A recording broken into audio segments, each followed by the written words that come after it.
How can we heal beyond racism? The floor is yours. Okay, I want to say something.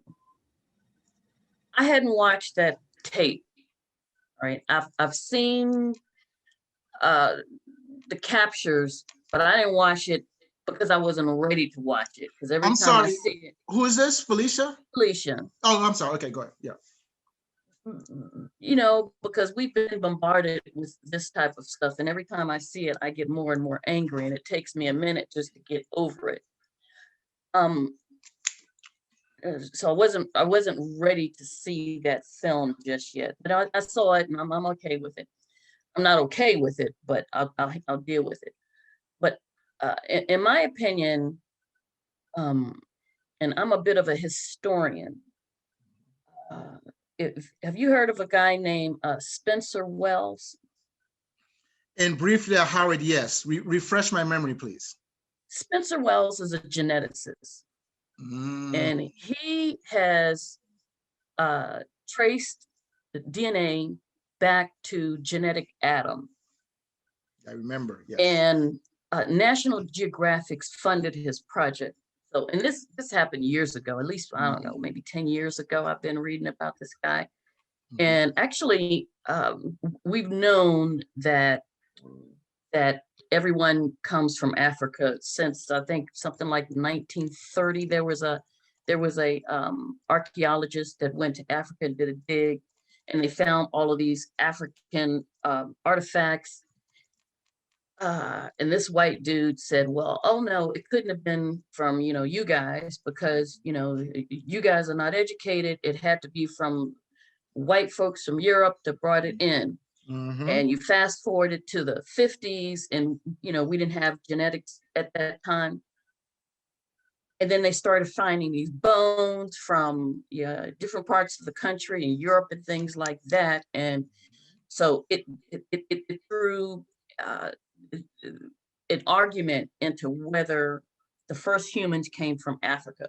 So then Spencer Wells jumps into the scene, and he was able to do genetic tracing. Men, the male, the Y chromosome is handed down to the son intact, virtually intact. So he was able to trace it from the Y chromosome. And in women, it's the mitochondrial X chromosome. So he was able to trace the Y chromosome back to genetic Adam, and he found that this DNA existed to this people group down in Africa. And it's on National Geographic. It's actually called Genetic Adam. And he was able to trace the migratory patterns to today. So it's a really fascinating piece. And again, I urge you to go to it's called Genetic Adam, The Journey of Man. And it's funded by the National Geographic. So it's a reputable organization. And this happened a good 7-10 years ago. And I often wonder, well, why hasn't this hit the news? It's not really new information. So in terms of information, leading back to your question, is I think a lot of people don't know that. Everybody's from Africa, so everybody's Black. Quite frankly, melanin is simply a gene in the body that is expressed through the skin. So I think that a lot of people don't know that. I think a lot of people would probably, some of them might have a problem if they all found out or they realized that we all came from Africa. There is no such thing as different races. There is one human race, period. Well, thank you, Felicia. And I heard about that. Again, I heard his name, and thank you for refreshing that memory. I saw passing on the news, man, like you're right, it was 10 years ago. And of course, wasn't that also that led to genealogy and these different companies where you could send in your DNA and they could trace it back. And Yeah, that probably was an offshoot with all of these. As a matter of fact, I think a few years ago, maybe 3, 4 years, maybe longer than that, probably about 5 years ago, this guy was on the Oprah Winfrey show. He was a white supremacist. Mm-hmm. And at this time, these white supremacists said, okay, we're going to prove our genetic superiority. And, we're going to prove, our whiteness. And they all went to have their DNAs done. And their DNA started coming back with all of this, uh, Jewish DNA and Black sub-Saharan and, all of this stuff that, of course, they didn't think, they didn't want in their DNA profile. And so, of course, they put a big stop to that. And this white dude that was on the Oprah Winfrey show, he looked white. He looked white, blonde hair, blue eyes, straight up white. And when they found out that his DNA showed that he had some percentage from sub-Saharan Africa, I remember that. His white supremacist friends started to terrorize him, saying that he was a Black guy. I mean, I thought that was crazy. So they stopped that project, of course, because I guess they didn't want to, see what the level of, different ethnic backgrounds would come. But I think that I'm really surprised that it's not on the major TV networks, because this is not new information. It's very, very old. It's very, very, very old, back to like the 1940s. It's very old, and now it's not even questionable. Yeah, you're right. All right. Thank you, Felicia. Stephanie, you have something you want to say?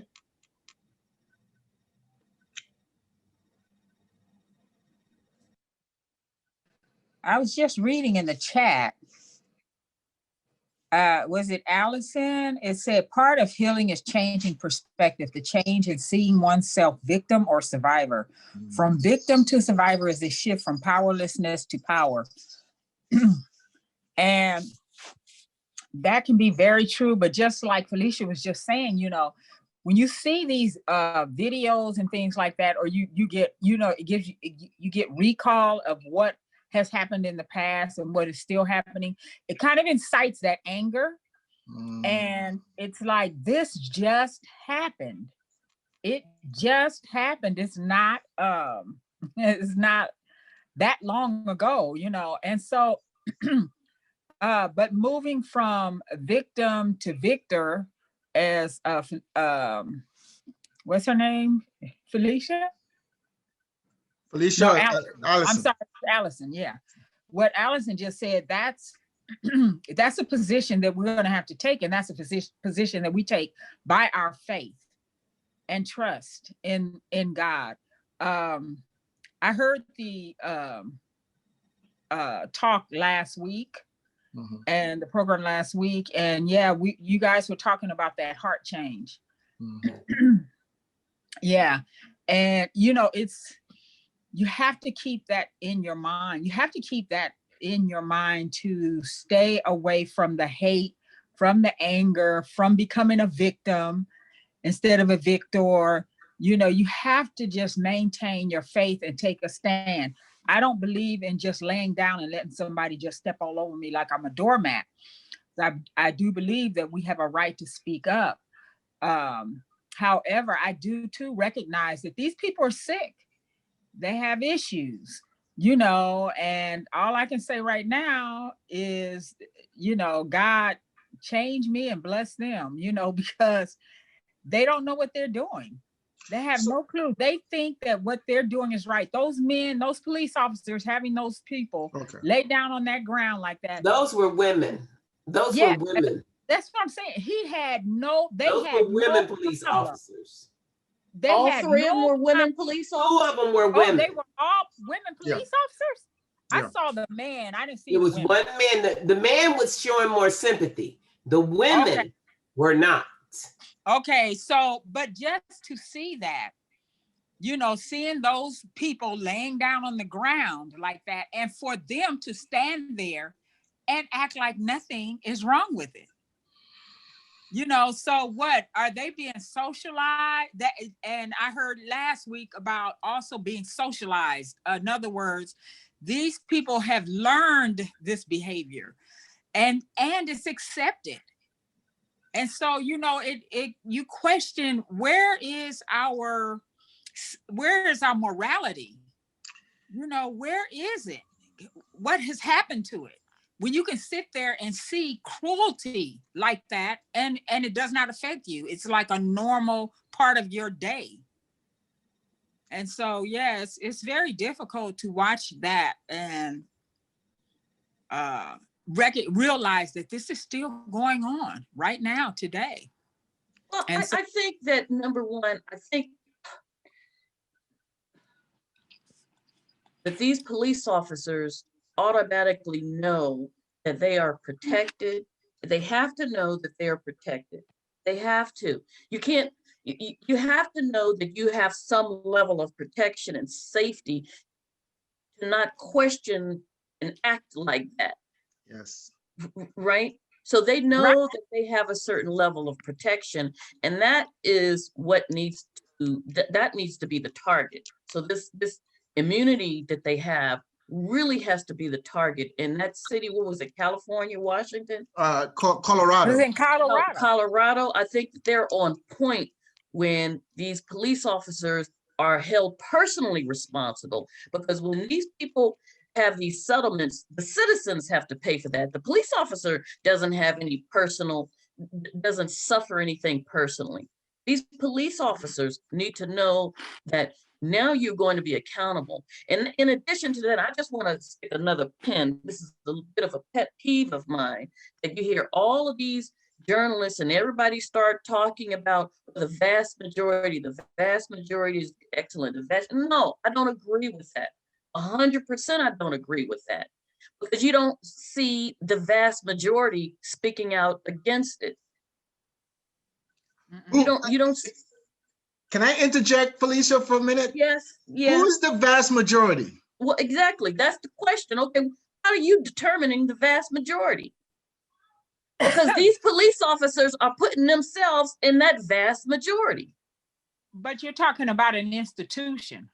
Exactly. So when they talk about this vast majority, they're blanketing the entire country with this vast majority. So that, no, it's not the vast majority. It really, really isn't. When you have all of these incidents and you don't see, you shouldn't see, this is new, right? This just happened, right? Yeah, And well, yeah. So it's not like these police officers don't have television and they don't know what's going on in the world. So you had Freddie, you know, Floyd happened years ago, Tamir Rice.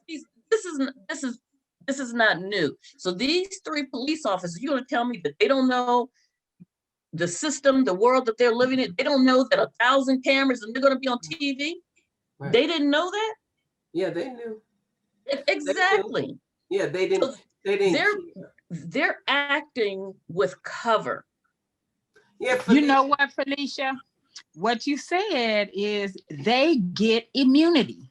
They get immunity. They leave their house knowing that they have immunity. So if I knew that I was protected, I could go and steal whatever I want in the store. I mean, it's like some of these very, very, very wealthy children. They do whatever they want because they know that somebody's going to just write a check and get them out of it. My daughter went to a private school. Affluenza. Yeah. Exactly. Well, you can call it what you want. It's not affluenza when it comes to people of color. It's a whole different thing.